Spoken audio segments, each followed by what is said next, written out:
शेपू उस डिवाइस की तरफ पॉइंट करके कहता है, इसको कहते हैं प्रेशर गेज, ये प्रेशर बताता है। लेकिन फ्लोरो तो अलग ही एटीट्यूड में थी। वो मन में कहती है, प्रेशर? इसके लिए गेज की क्या नीड है? आंखों से नहीं दिखता क्या? ब्लाइंड हो? शेपू आगे बोलता है, मिस फ्लोरो प्लीज अपने विंड मैजिक से इस टैंक में हवा भरो जब तक ये नीडल 15 तक न पहुंच जाए। फ्लोरो मन मार के काम शुरू करती है। अभी तो काम स्टार्ट किया है और अभी से टास्क दे दिया। वह अपनी विंड मैजिक का यूज करती है, लेकिन एकदम टायर्ड स्टाइल में। शेपू उसे चीयर करने की ट्राई करता है, मिस फ्लोरो जब नीडल 15 पे आ जाएगा तो तुम रेस्ट कर सकती हो, थोड़ी और पावर लगाओ। वह पावर तो लगाती है, लेकिन प्रेशर गेज की नीडल 4 से आगे बढ़ने का नाम ही नहीं ले रही थी। 15 पे पहुंचते ही तुम्हारा काम फिनिश। लेकिन फ्लोरो थक कर हांफने लगती है। 5 पस्काल भी नहीं हुआ। क्या यही एक 4th टियर विच की स्ट्रेंथ है? तुम तो एयर को कंप्रेस भी नहीं कर पा रही हो। ये सुनकर फ्लोरो का टेम्पर हाई हो जाता है। वो चिल्लाती है, किसको लुक डाउन कर रहे हो? 4th टियर विंड विचेस में मैं एक बिग नेम हूँ। अकेली मैं हूँ जिसने एडवांसमेंट एग्जाम दिया है। तुम्हारे जैसा आदमी क्या जाने, बस हवा पंप करने से ये 15 तक पहुंच जाएगा। मुझे लगता है तुम अपनी बड़ी बड़ी बातों से बैक आउट कर रहे हो और इंटेंशनली ये ब्रोकन डिवाइस बनाया है ताकि ब्लेम मुझ पर डाल सको। तभी अचानक हम देखते हैं पॉइंटर 0 से फुल हो जाता है। रेना आगे आती है और बोलती है, ऐसे इज दिस ओके? और पलक झपकते ही अपने विंड मैजिक से उस गेज की नीडल को सीधा ऊपर पहुंचा देती है। जीपू खुश होकर थम्स अप दिखाता है। Lady Rena, you're amazing, incredible, वो कहती है। मैं जो 5 टाइप्स के मैजिक जानती हूँ उनमें से एक विंड भी है। ये देखकर फ्लोरो तो टोटली शॉक हो जाती है। वो घुटनों पर बैठ जाती है। मेरी इतनी हार्डवर्क वाली रिसर्च भी उनके एक झटके के इक्वल नहीं। गिनलिस उसे संभालते हुए कहती है, लेडी रेना एक जीनियस है। टैलेंट के आगे एफर्ट वर्थलेस है। तुम्हें डिस्करेज्ड फील करने की नीड नहीं है सीनियर। जीपू नेक्स्ट स्टेप पे जाता है। चलो, अब नाइट्रोजन प्रोड्यूस होना स्टार्ट हो गया है। वो नाइट्रोजन को एक कंटेनर में डालता है और गिनलिस की तरफ मुड़ता है। मिस गिनलिस, अब तुम्हारी टर्न। अपने आइस मैजिक से इसके अंदर की चीज को लिक्विड फॉर्म में चेंज कर दो, मतलब वाटर लाइक बना दो। गिनलिस हैरानी से पूछती है, इसके अंदर कुछ है? जीपू एक्सप्लेन करता है, इसमें एक इनविजिबल, इंटेंजिबल, ओडरलेस गैस है जिसे नाइट्रोजन कहते हैं। ये 395 डिग्री सी पर लिक्विफाई हो जाती है। सिंपल वर्ड्स में, मुझे बस तुम्हारे आइस मैजिक से इसके अंदर के नाइट्रोजन को फ्रीज करना है। गिनलिस अभी भी सोच में थी। जमीन पर बैठी फ्लोरो उसे वार्न करती है, सिली मत बनना, मेरी तरह अपनी सारी मैजिक पावर एग्जॉस्ट मत कर देना। ये आदमी इंटेंशनली हमारे लिए चीजें डिफिकल्ट बना रहा है। तब गिनलिस कहती है, पर इसने कहा था कि ये ड्राउट सॉल्व करना चाहता है और ये मेरा फर्स्ट जॉब है। गिनलिस खुद को हिम्मत देती है, मैं कोशिश करना चाहती हूँ अपनी पूरी ताकत से। लेकिन अगले ही पल उसके मन में डर बैठ जाता है। काम कितना स्केरी है। जीपू जो उनकी तरफ देख रहा था और बोलता है, एक 4th tier ice which nitrogen को लिक्विफाई नहीं कर सकती। थोड़ा इम्पेशेंट होकर सोचता है, अगर लिक्विड नाइट्रोजन नहीं तो आर्टिफिशियल रेनफॉल भी नहीं। ये सुनकर गिनलिस प्रेशर में आ जाती है। वो जोश में चिल्लाती है, आई कैन! लेकिन तुरंत ही उसकी हिम्मत टूट जाती है और वो रोती हुई सूरत बनाकर कहती है, आई कैंट! गिनलिस आई कैंट के लूप में फंस जाती है। ये देखकर फ्लोरो को गुस्सा आ जाता है। वो गिनलिस को उठाती है और सीप ऊपर चिल्लाती है, देखो तुमने मेरी साथी का क्या हाल कर दिया है। हम आज की शिफ्ट कंटिन्यू नहीं कर सकते। चलो हम घर जा रहे हैं। और दोनों वहां से निकल जाती हैं। तभी रीना उसके पास आती है और एक ग्लास पानी देते हुए कहती है, थैंक यू तुम्हारे हार्ड वर्क के लिए। वो थोड़ा उदास होकर बोलता है, सारा काम तो तुम दोनों ने किया, मैंने तो बस थ्योरी दी थी और कुछ नहीं किया, और लगता है मैंने उन्हें अपसेट कर दिया। रीना उसका सर सहलाते हुए कहती है, जिन लोगों को तुम समझ नहीं पाते उन्हें अपसेट करना नॉर्मल है। जीपू मन में सोचता है, फिर से मुझे पपी जैसा ट्रीट कर रही है। अचानक जीपू की नजर एक किताब पर पड़ती है। चश्मिश मतलब गिनलिस की बुक यहीं रह गई। वो बुक खोलता है और उसके अंदर कॉम्प्लेक्स साइंटिफिक और मैथ्स के फॉर्मूला देखकर शॉक हो जाता है। उसे समझ आता है, तो तुम्हारे जादू का असली मतलब है मैटर को डीकंस्ट्रक्ट और रिकंस्ट्रक्ट करना। ये रियलाइजेशन आते ही वो जोश में पानी का पूरा ग्लास गटक जाता है। वो रीना की तरफ मुड़कर बोलता है, Reena I have a plan. Reena ये देखकर ब्लश करने लगती है और सोचती है, ये तो मेरा यूज किया हुआ कप था। अगले दिन सीन बदलता है। रीना की मदद से अब वर्कशॉप में वैसी 4 मशीनें खड़ी थीं। रीना जीपू का पसीना पोंछते हुए कहती है, तुमने बहुत मेहनत की। जीपू जवाब देता है, तुमने मैजिक से ये 4 मशीनें बनाई, हार्ड वर्क तो तुमने किया है। तभी फ्लोरो और गिनलिस वापस आती हैं। उन्हें देखते ही जीपू फुल कॉन्फिडेंस से गिनलिस को कहता है, मिस गिनलिस, मुझे पता है कि तुमसे नाइट्रोजन को लिक्विड में कैसे फ्रीज करवाना है। हाँ, फ्लोरो ताना मारती है। एक आदमी जिसे मैजिक यूज करना नहीं आता वो एक विच को सिखाएगा कि मैजिक कैसे यूज करें, और वो भी आइस मैजिक जो लेडी रीना ने भी मास्टर नहीं किया। तुम्हें डर नहीं लगता कि लोग तुम पर हंसेंगे? जीपू शांति से जवाब देता है, शायद तुम्हें बिलीव ना हो बट एक्चुअली मैं भी थोड़ा आइस मैजिक यूज कर सकता हूँ। गिनलिस उसकी तरफ देखती है और मुझे तो कोई आइस मैजिक पावर डिटेक्ट नहीं हो रही। जीपू टेबल पर 2 बर्तन रखता है और कहता है, अब ध्यान से देखो, अब एक मिरेकल देखने का टाइम है। Salt Peter ice making. शेपू एक बड़े बर्तन में पानी लेता है और उसके अंदर एक छोटा कंटेनर रख देता है। फिर वो उसमें सॉल्ट पीटर मिलाता है और बर्तन को ढक देता है।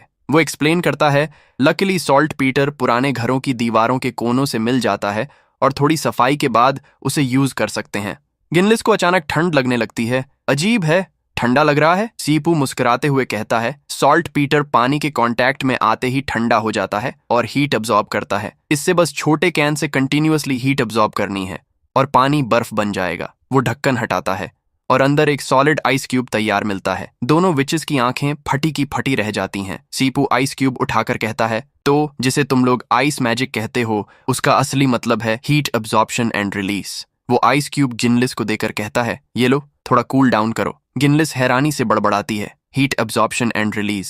उसके दिमाग की बत्ती जल जाती है। वो जोश में आ जाती है और जीपू को कहती है, लॉर्ड समंड बीस्ट, प्लीज मुझे कमांड दीजिए। जीपू चिढ़कर बोलता है, क्या समंड बीस्ट? मेरा नाम जीपू है। फिर वो समझाता है, रीना ने बताया था कि तुम्हारा मैजिक बस आइस कोन्स और स्नो तक ही है। ये असल में हवा में मौजूद वाटर वेपर से हीट रिलीज करवा के उसे मनचाहे फॉर्म में कंडेंस करना है। तो तुम्हारे मैजिक का मेन पॉइंट है ऑब्जेक्ट से हीट रिलीज करवाना। जीपू उसे गाइड करता है, अब बस इमेजिन करो कि ये बॉटल खाली नहीं है, इसमें नाइट्रोजन नाम की गैस है और अपने मैजिक से उसकी हीट रिलीज करो, उसे ठंडा करो, और ठंडा, सबसे ठंडा। गिनलिस आंखें बंद करके कंसंट्रेट करती है और वो सफल हो जाती है। मैंने कर दिखाया। ये देखकर फ्लोरो, जो अब तक साइड में खड़ी थी, शर्माते हुए आगे आती है। लॉर्ड समंड बीस्ट, मैं भी काम करना चाहती हूँ, क्या आप मुझे गाइड कर सकते हैं? सीन शिफ्ट होता है। रात में जीपू और रीना बिल्डिंग की छत पर बैठे हैं। उनके पास लिक्विड नाइट्रोजन रेडी है। जीपू कहता है,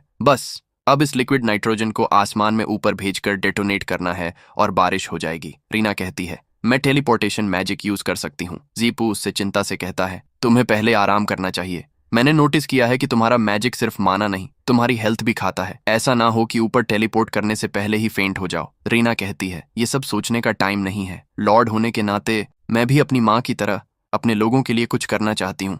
सीपू उसे समझाता है, तो गलती से बचने के लिए तुम्हें आराम करना चाहिए। वैसे भी टेलीपोर्टेशन मैजिक में बहुत माना लगता है ना। रीना उसकी बात मान जाती है और यस रेस्ट कहकर उसके कंधे पर सर रखकर सो जाती है। जीपू हैरान रह जाता है, ऐसी जगह पर डायरेक्ट सो गई। वो उसे गोद में उठाकर उसके कमरे में ले जाता है और बेड पर लिटा देता है। जैसे ही वो जाने लगता है, रीना नींद में उसे गले लगा लेती है और बड़बड़ाने लगती है, डोंट लीव मी। जीपू का चेहरा लाल हो जाता है। तभी रीना कहती है, मॉम।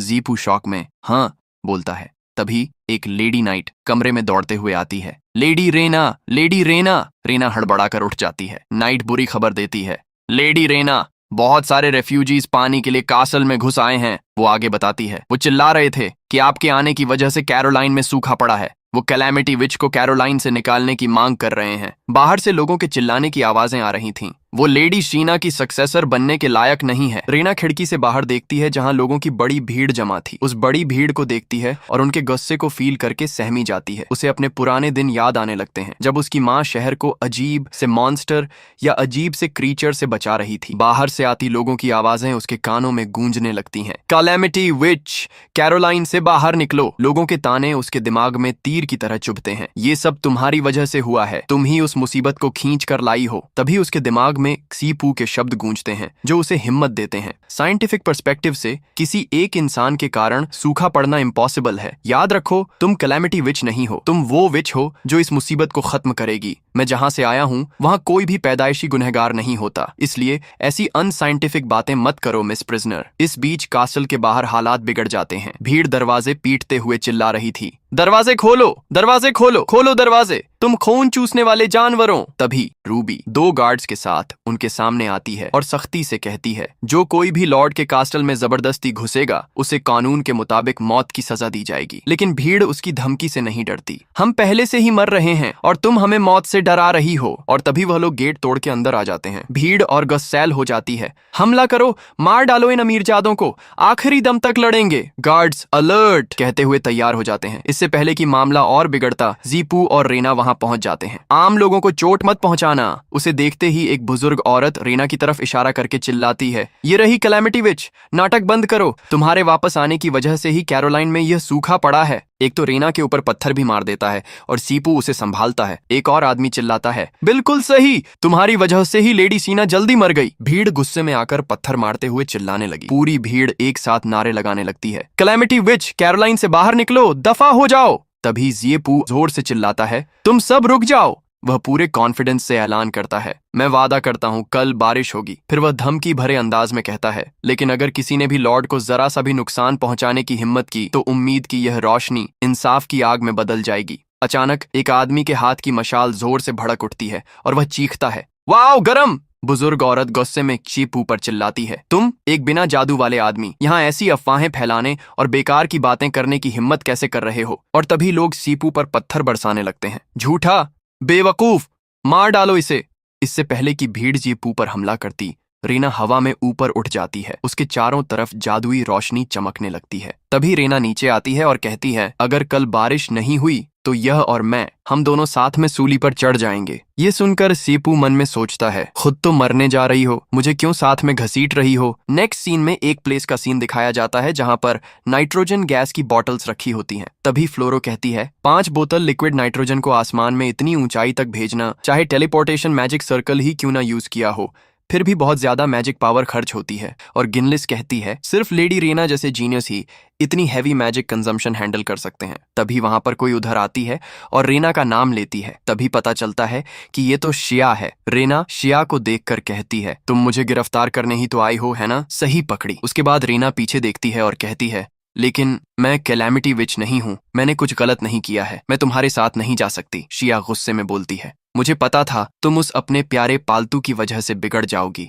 लेकिन अब भी वक्त है, चुपचाप मेरे साथ चलो, वरना जिस जिस पर तुमने भरोसा किया है वो सब तबाह कर दिए जाएंगे। और उसी पल चारों तरफ आग लग जाती है।